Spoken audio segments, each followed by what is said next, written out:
Okay, boys. Okay.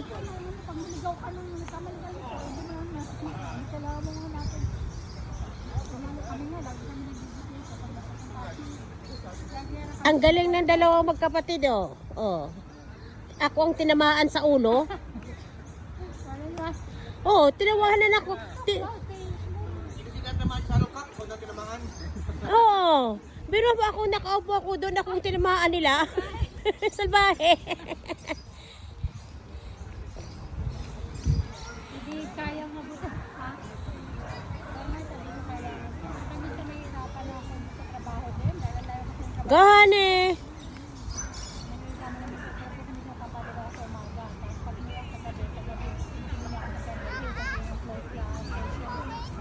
Kasi yung close class.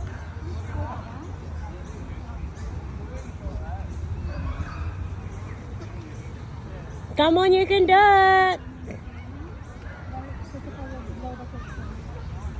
Why you keep going that way? You're supposed to stay here.